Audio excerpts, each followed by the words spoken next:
mga idol. Diyan sa bandang ibabaw may marinig tayong dumadaan na motor kasi may kalsada dyan sa ibabaw.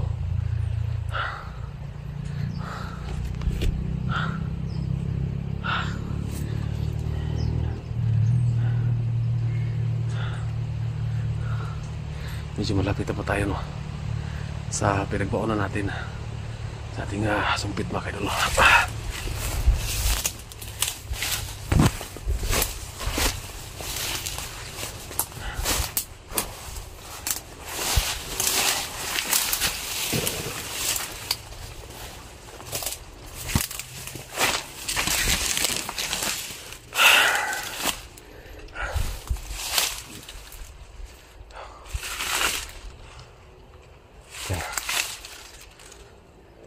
Yung malaking kahoy na yan nasa malapit lang dito kasi yun ang ating palatandaan. Yan,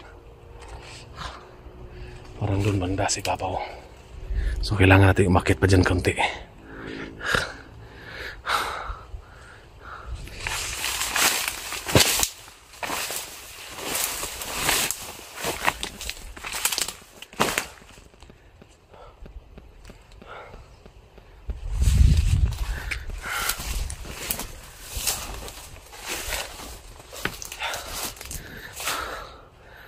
Diyan banda.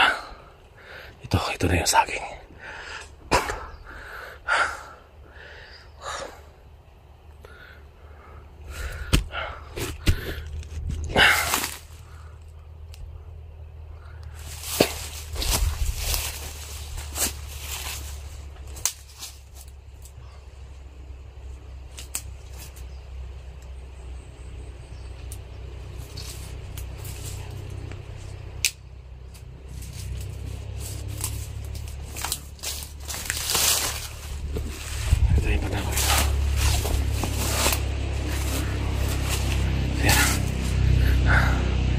Diyan natin banda to.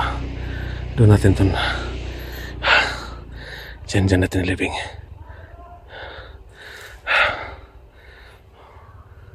Yan. May wak.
Dito, parang dito banda natin niliping makadano.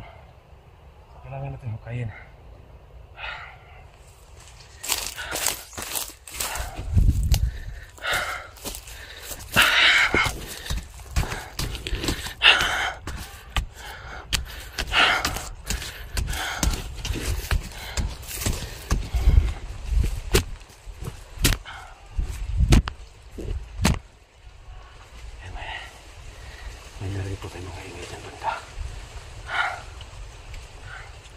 Kailangan natin magpadali.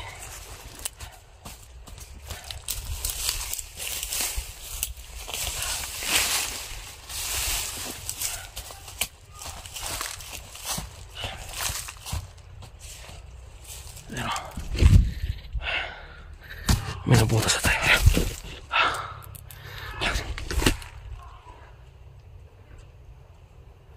May nagsisigawan sa banda.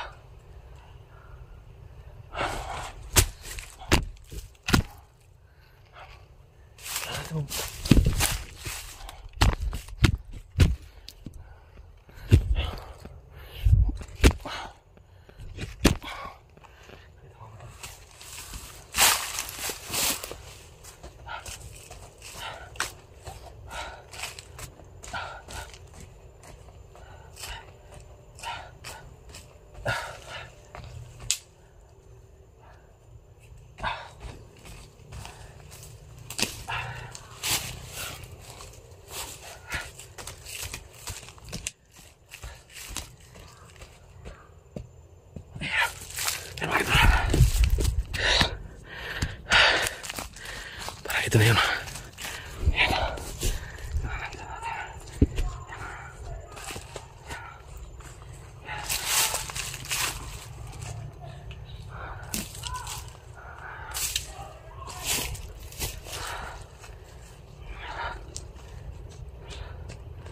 Yan.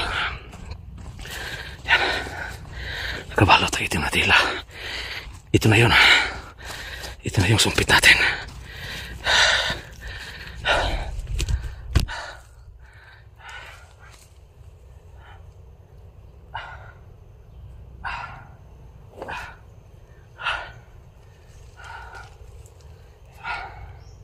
So nakita natin mga ito.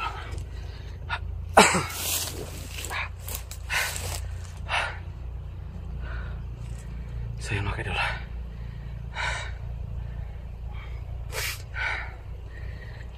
Ito yung bandanan natin.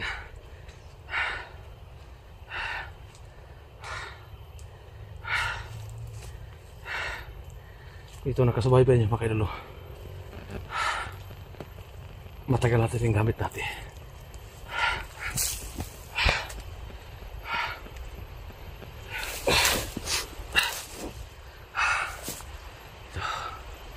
Ito yung sumpit.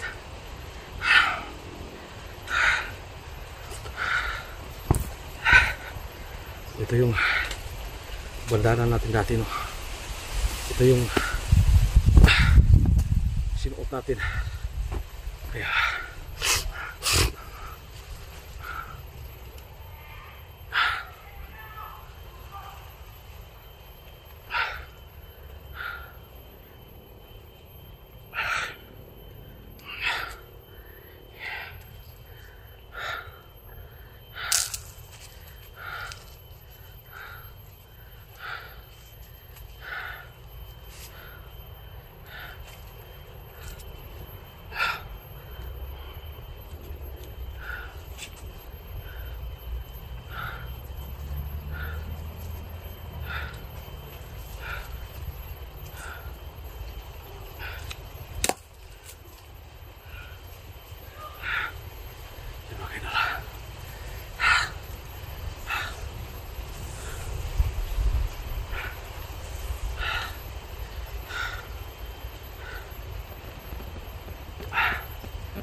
magagamit natin to.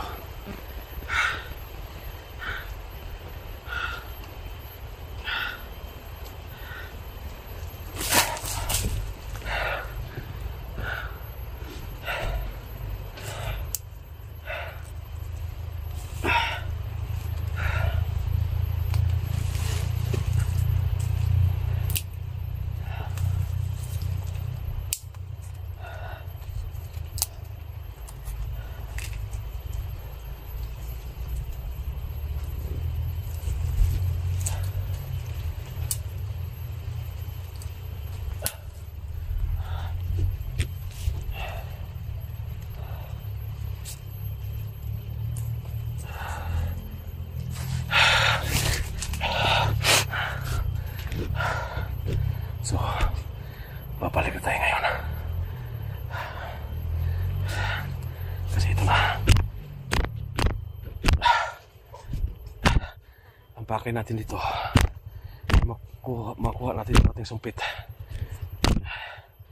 Pero ito na, hawak natin yung sumpit natin. Malaking tulong to sa atin ngayon. Ito na. So, parang itakas. May mga motor dyan na dadaan. Pero hindi tayo sigurado kung anong klase mga tao yan. Baka mga bandido yan. Ang importante, kuha na natin yung sumpit natin. Dahil alam ko to, no, na malaking tulong to sa atin. Ito yung ating sumpit. At may mga bala pa ito nakabaon dati. Okay naman ito yung mga bala.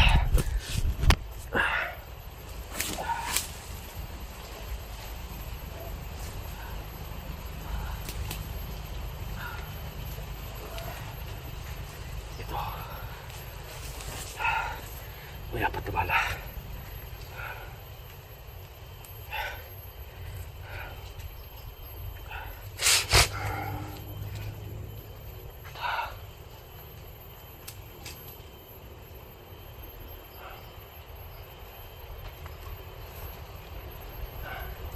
Kasi ito mga kaidol, ikibang sumpit to.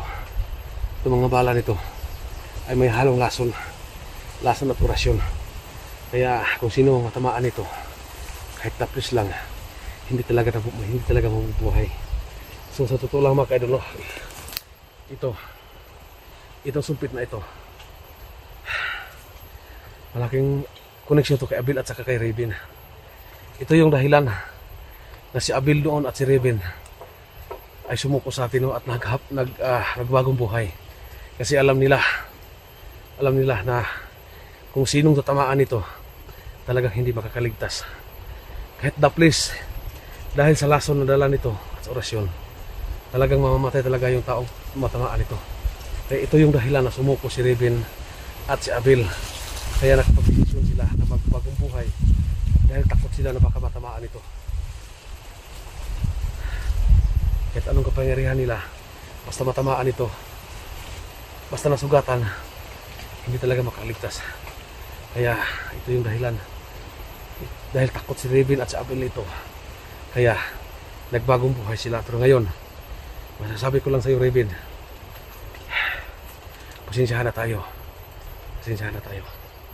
Dahil sa ginawa mo, hindi kita mapatawad, Raven. Kaya pasensyahan na lang. Para sa'yo to.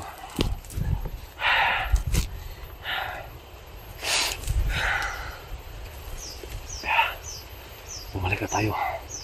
Pupunta na sa area.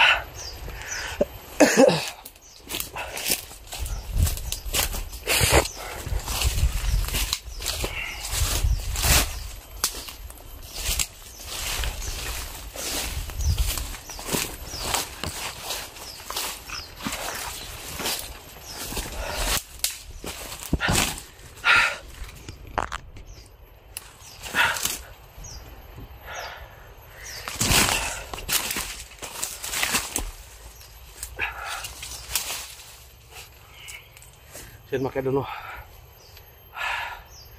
may gamit na tayo, may sumpit na tayo at baril.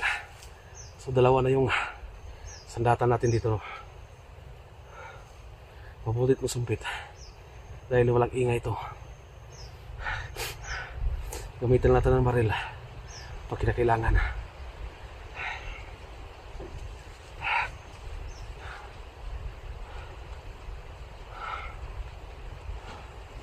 Sana gumana ka pa. Sumpit.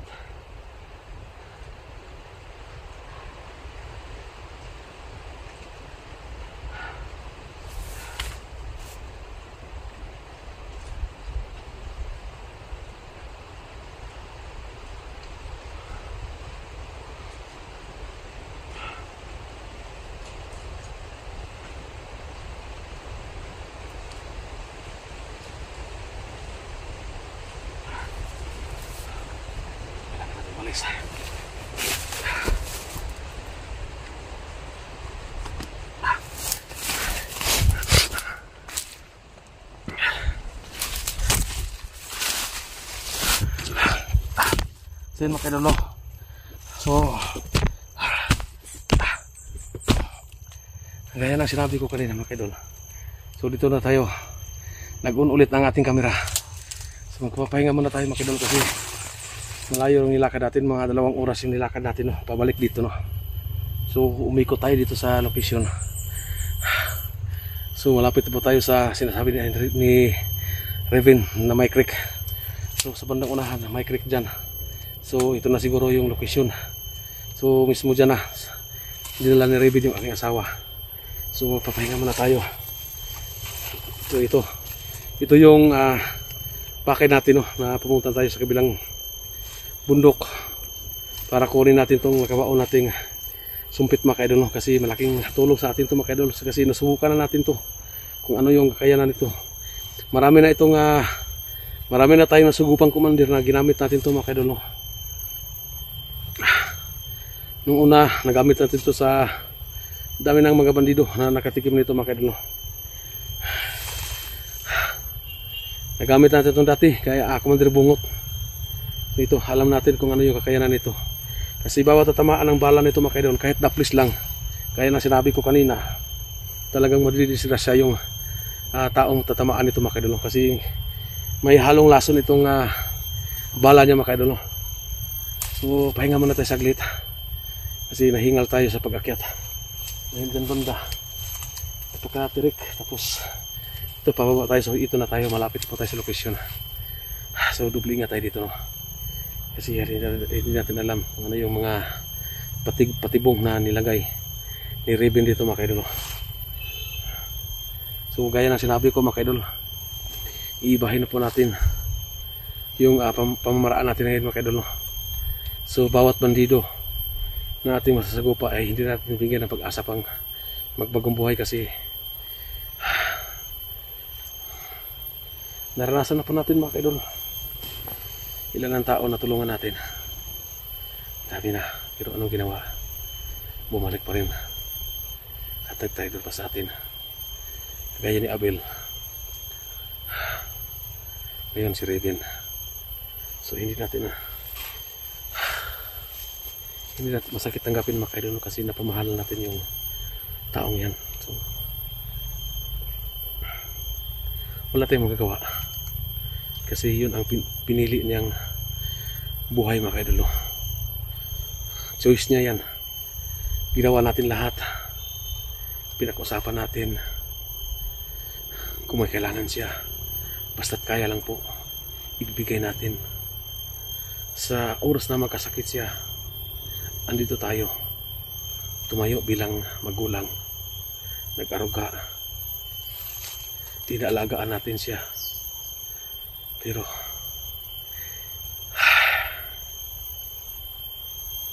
hindi din akalain na magawa niya sa atin ang ganitong klaseng gawain niya mga kaidol.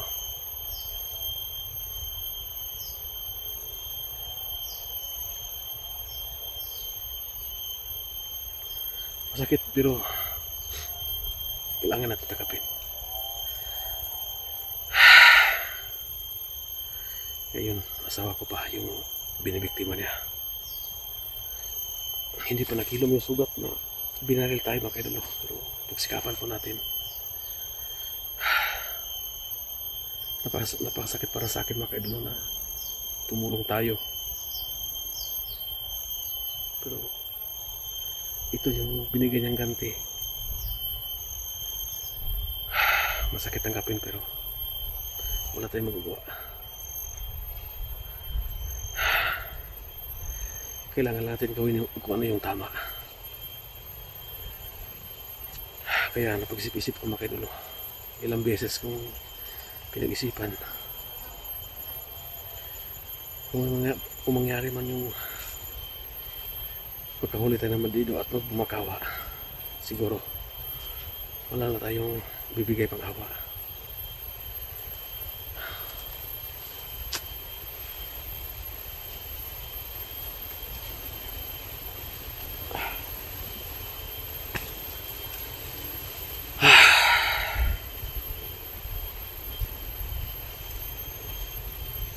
Kailangan natin maglakbay mga kaidol, kasi baka maabutan tayo ng gabi. Pag naabutan tayo ng gabi ngayon, pangalawang gabi na natin dito.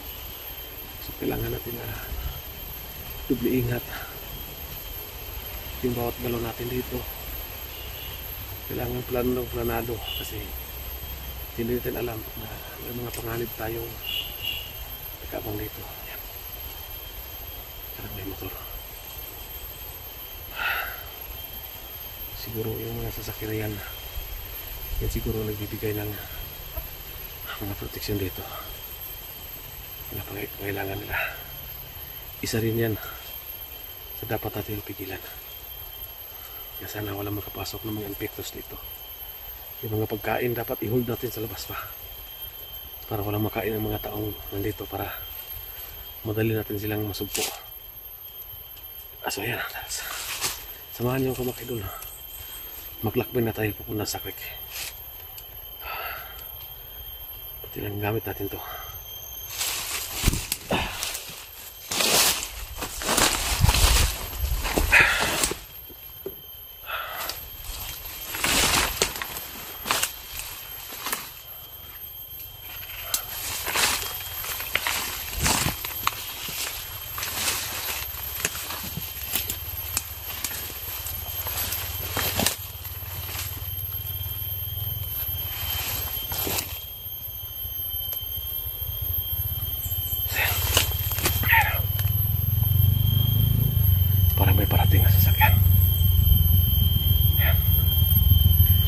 Yan ang tuklasin natin mga idol.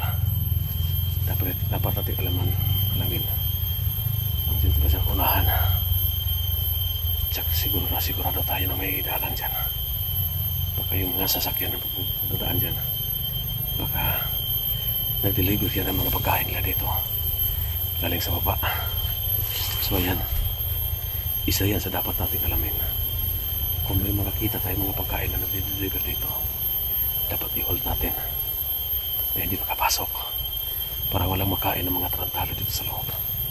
Kasi alam po natin napakalawak ng bukid dito ba kayo. Ayan o, sobrang laki pa, napakalawak. Ayan, napakalawak pa talaga mga idol. So ayan o, sobrang lapad. So yan ang alamin natin sa panuunahan.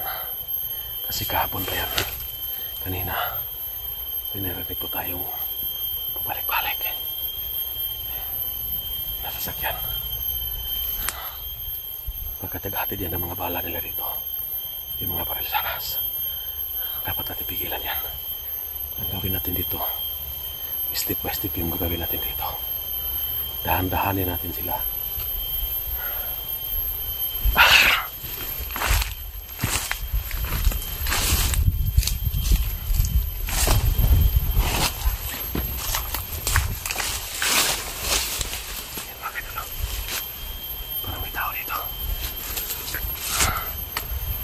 Diyan sa panangunahan para may napansin tayo.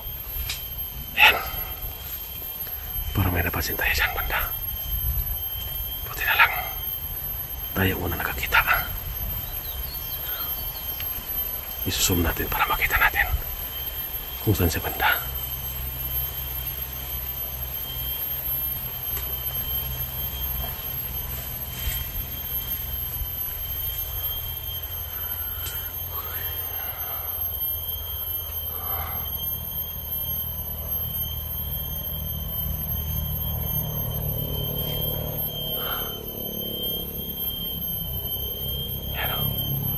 Motor.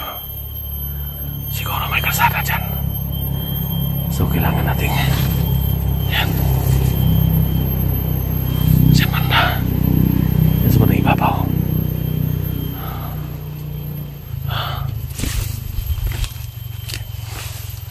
Ikutan natin itong tao.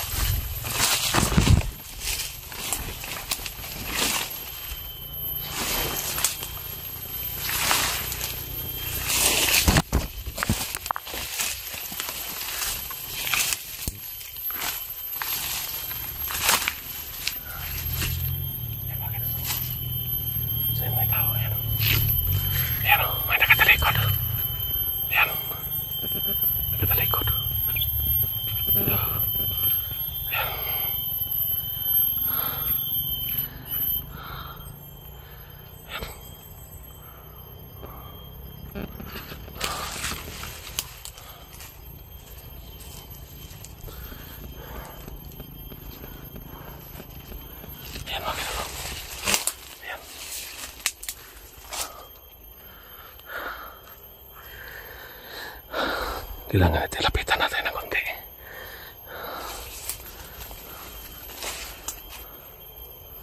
Ayan, nakatalikod. Ayan. Ayan.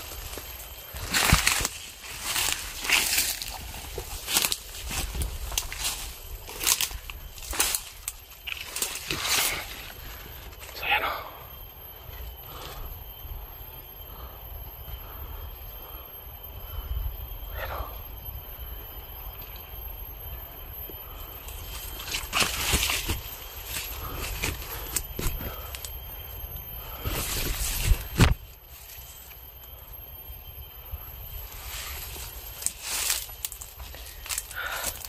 Lapitan natin konti para sigurado na matamaan.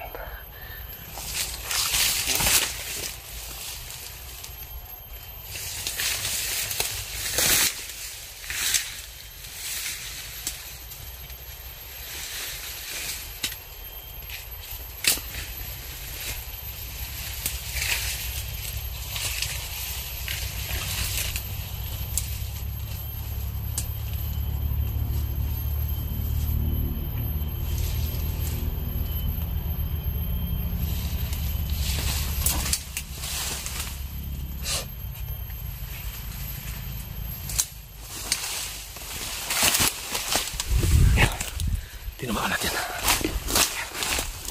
Yan. Magkrig-krig. Yan. Tinamaan na sila.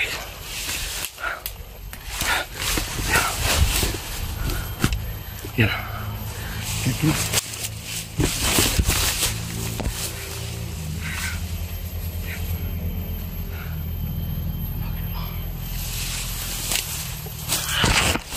Tinamaan natin.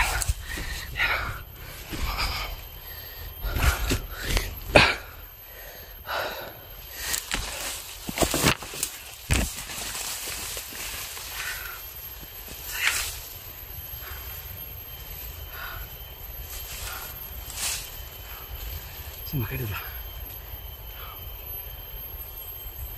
Patah lah. Sudah malah terselik.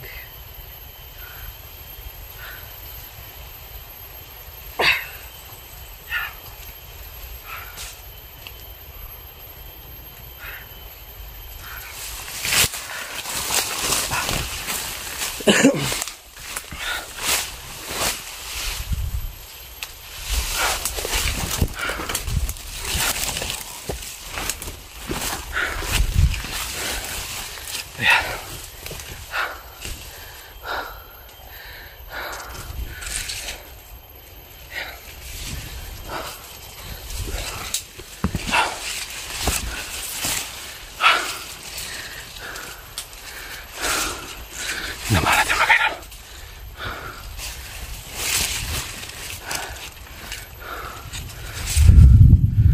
Tumukol ako. May bisa pa yung sumpit.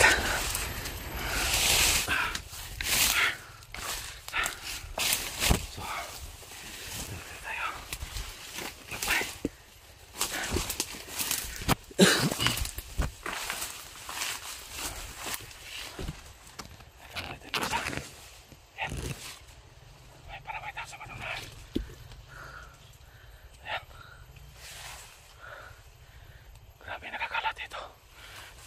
Mabuti itong sumpit gamitin natin para hindi nila mamalayan. May tumba sila. Yan.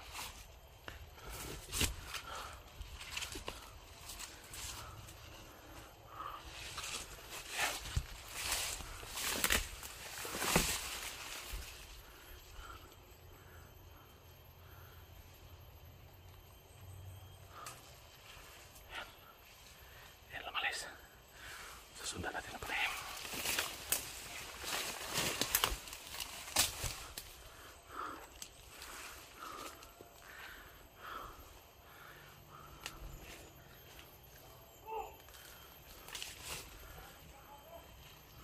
Yan, may mga inay dyan banda.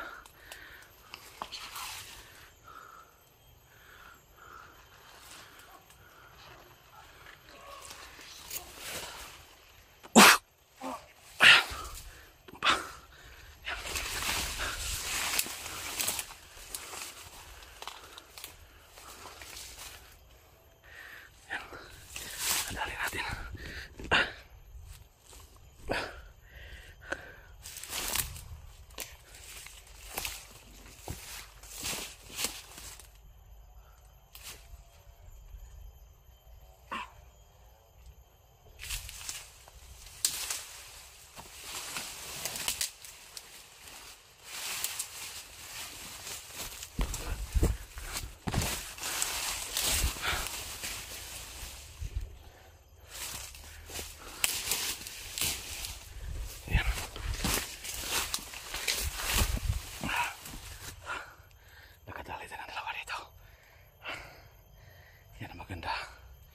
Parang wala lang.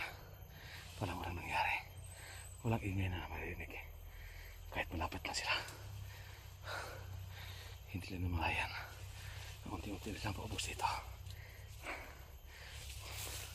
Sa tulong ng ating sumpit. Malaki talagang tulong. Para maitumba natin sila na wala tayong marinig na ingay. Yeah.